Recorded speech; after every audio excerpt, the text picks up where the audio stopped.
The first thing was the smell. Sweet rot braided with smoke, a stench that made seasoned soldiers gag and pull cloth to their mouths. Horses snorted, eyes rolling white, refusing to step forward.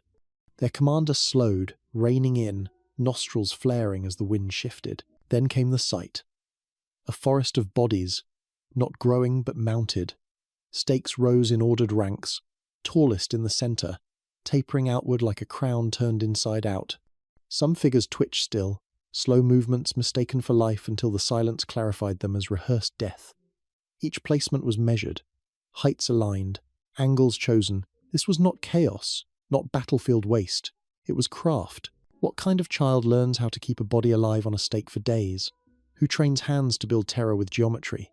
Empires would blink before that question, and soon you will see why. You'll see who taught him, when the lessons began, and why even conquerors turned their backs rather than look twice. Between mountains and plains lay a strip of earth no empire wanted to hold, but none could afford to lose. Transylvania and Wallachia formed a hinge where two worlds ground against each other. Christian kingdoms to the west, the Ottoman tide to the east. Armies marched across these valleys like storms, treaties signed in one season undone by fire the next. Here loyalty was never owned, only rented, and the rent was paid in fear. The boy's father bore a dragon on his chest, insignia of a knightly order sworn to defend the cross. From that emblem came a name, and from that name a child who would never belong to heaven or earth but to the iron between them. His birth was not under a star but under an emblem, his fate dictated before he drew breath. In this borderland, lineage was not promise but a wager placed on survival. Power here bloomed only where pain was precise. Nobles pledged fealty at dawn and betrayed by dusk, shifting banners as quickly as wind. Treaties were written not on parchment but on flesh. The surest currency was a child sent eastward, collateral chained in marble halls. A boy was not a son but a pawn, his blood a down payment on the silence of armies. One such meeting was called. A line was drawn, and two brothers, taken together, discovered what a bargain actually cost. Mercy was conditional. When the brothers were seized, the elder bent his head quickly, words of compliance slipping from his lips like oil. The younger kept his jaw locked, eyes fixed, silence harder than steel. The empire tolerated both, but it took note. The Ottoman curriculum was wide and deliberate. They learned languages until their tongues carried foreign prayers. They studied tactics, reciting maneuvers that had already burned across their homeland. Scripture was pressed into memory, verses recited with a guard's hand resting lightly on a scimitar hilt. Yet among these lessons was an unspoken elective, one never written, always shown. A body raised on a stake was not simple execution but mathematics. A sharpened point killed too quickly. Blunt wood slid past organs, threaded through muscle, holding life in place like meat kept simmering over flame. Angles mattered. Weight shifted. A careless slip ended hours too soon. Perfection meant days of movement, breath stuttering in a chest stretched open to the sky. Children watched. They were told to count heartbeats, to notice how long the eyes tracked before dimming. Time itself became a tool.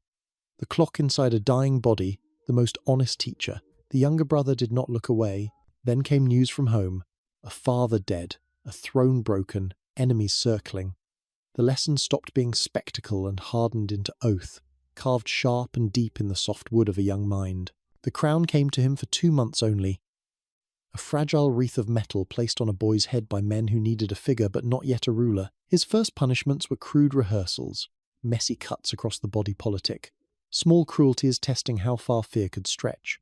He learned that obedience was quicker when pain was public, slower when mercy crept in. The throne dissolved almost as quickly as it formed. Enemies swept him out, and he was forced to serve beside the very man who had killed his father. Rage might have torn him apart, but he treated hatred as an archive. Knowledge outlived fury, and he studied his enemy with the same patience once reserved for stakes. Coalitions followed, men gathered not by love but by shared hatred. Merchants angry at tariffs, peasants at lords, lords at rivals. Each sharpened edge turned inward until he stood at the centre, a node where bitterness converged. Sword met crown in open combat, a duel not of ideals but of succession, settled in the dust with a cut that turned ruler into corpse. From that moment, authority was no longer borrowed. It was taken, branded into flesh and iron.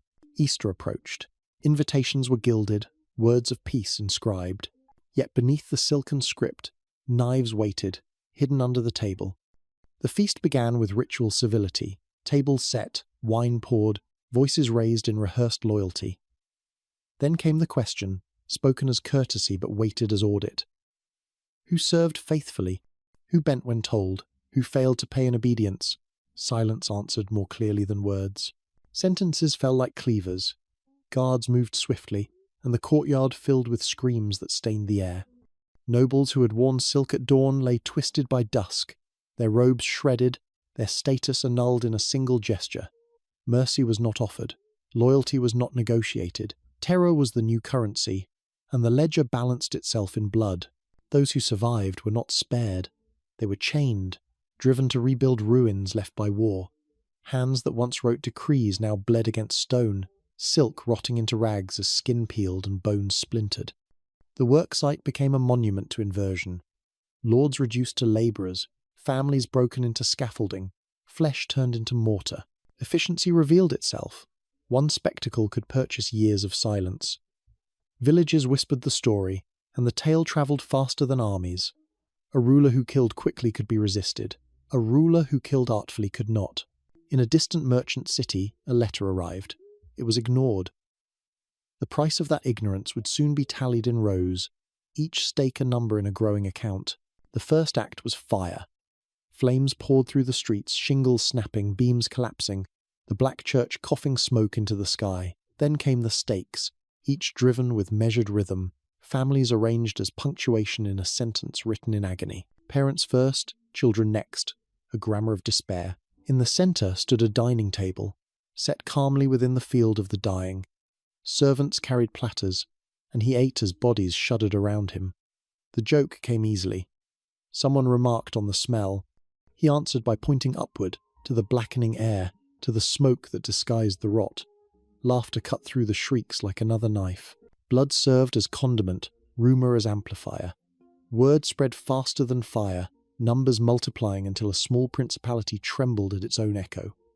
What mattered was not accuracy but impression. Thousands or tens of thousands, the count was irrelevant. Fear scaled itself.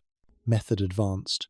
He mapped anatomy onto message, placing stakes not only for death but for narrative. A body impaled cleanly lasted longer. A body torn too quickly diminished the point. Each victim was not only punishment but proof of precision, cruelty tuned like an instrument. Then came the insult. A neighbouring ruler mocked tribute, boasting of faith and pride. The answer returned swiftly, carried by a courier whose turban had been nailed through his skull. The campaign began before swords ever crossed. Fields were scorched to ash, wells salted into poison, carcasses flung into rivers to spread contagion. Dead men were seeded in tents at night, their diseases weaponized, their rot enlisted as soldiers. By the time armies faced one another, the land itself was already a wound. Under moonlight he struck. A night attack aimed at the Sultan's tent, knives flashing in darkness, torches dropped into hay, but miscalculation spared the target. The wrong tent torn open, the wrong man cut down, an escape measured not in triumph but in frantic heartbeats, horses pounding through chaos as dawn revealed the mistake. Still, the capital lay open. Gates yawned, streets silent, air thick with expectation. Suspicion tugged at every shadow. Then the march slowed, and they saw it. 7 acres of geometry, a forest of stakes, row upon row, tallest in the centre, descending outward like a deliberate horizon. Soldiers, nobles, peasants, infants. Rank displayed by altitude, artistry by angles, time by smell. Some bodies sagged into stillness, others still twitched faintly, lips bubbling as if speech lingered. The Sultan looked once, then turned away. He spoke a sentence that history underlined. Better to face wild beasts than a man who makes war into art. Retreat followed, written without further debate. He called it a masterpiece, and the curatorship of horror did not end when the audience left. Peace grew more valuable than power. Allies who had once sworn loyalty decided calm was easier without him. Doors closed politely but firmly, and iron bars replaced banners. Betrayal did not arrive with a dagger but with signatures, documents pressed flat with wax seals. Captivity shrank his empire to stone walls and a cot. Yet appetite did not shrink.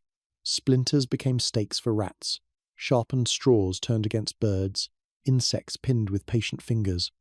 Small cruelties rehearsed themselves on a miniature scale, the pleasure intact though the theatre diminished. Guards were instructed to deny him sharp tools. Bureaucrats feared what he might carve if given steel, so he honed memory instead, replaying fields of stakes in his mind, refining angles, timing, endurance. The past became his workshop, every detail rehearsed until sharper than any blade. Years passed, chains wore grooves into wrists, but nothing dulled. When the doors opened again, when titles were restored, he stepped back into the world, not blunted by confinement but honed. His methods emerged sharper than the keys that had freed him. The third crown was won not by birthright but by paperwork. A conversion signed, a marriage arranged, soldiers tallied like ink strokes on decrees. Power returned, clothed in ceremony, but the old methods waited beneath the fabric. Family lines were trimmed with deliberate cruelty.